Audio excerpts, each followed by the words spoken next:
Okay, an example that is quite common and some people find it really difficult is doing examples of percentage yield calculation working backwards.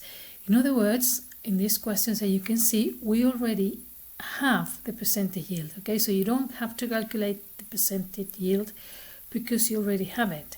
So it involves rearranging equations. Okay, so we have 5.5 grams of propan-2-ol were obtained, that means it's on the right hand side of the equation, okay, from an addition reaction of propene and water. The percentage yield was 85%, and the question is, what was the mass, the initial mass of propene that reacted?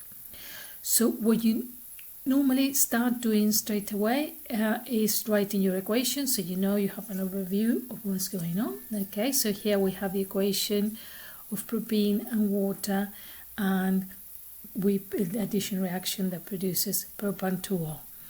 And the next thing I always do is to calculate the AMR of my reactant and my product. Okay, because these calculations always involve moles, so you can't just do the direct percentage calculation, rearranging or anything with the masses. Okay, so that's one of the most important things and what students very often get wrong. Okay, so calculate the MRs because you need to calculate, you need to use those because the percentage calculation involves moles. Okay, so because we have the mass of propan-2-ol, now we can calculate the moles of propan-2-ol. Okay, so divided by the MR, we've got it there, so it's 0.09167. Remember, in these intermediate stages, always use at least 4 significant figures. Okay, so I have my equation for percentage yield here, okay, because in order to rearrange this equation, which we have to do, you have to first write it down.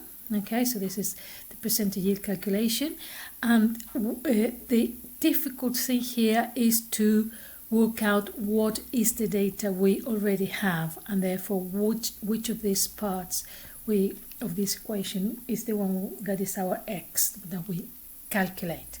And we know from the question that we already have the percentage yield, so it's not this, so we have to rearrange the equation. So the question is now, this number of moles of propan-2-ol we've got, in which part of this equation that number goes. Is it actual yield or is it theoretical yield? Okay, so for that we have to actually read the question again. Okay, so it says 5.5 grams of propan-2-ol were obtained. Okay, so obtained means it's actually that happened. Okay, so you got that, and therefore that is the actual yield where you got. Okay, because you obtain that. The theoretical is what you should obtain, and it's normally the moles of reactant, because that dictates the moles of product that you should get. Okay, so therefore we already have the actual yield.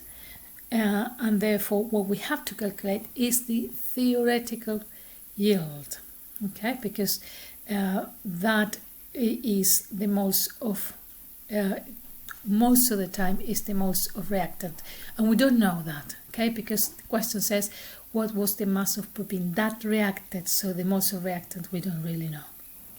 So rearranging the equation, we come up with this. Okay, theoretical yield equals actual yield divided by percentage yield times 100. Put all my numbers in there. Okay, so we have our moles, which are the actual yield in there, the 85% times 100, and we come up with that. And that, this yields, theoretical and actual yield in the percentage yield calculation, always represent moles.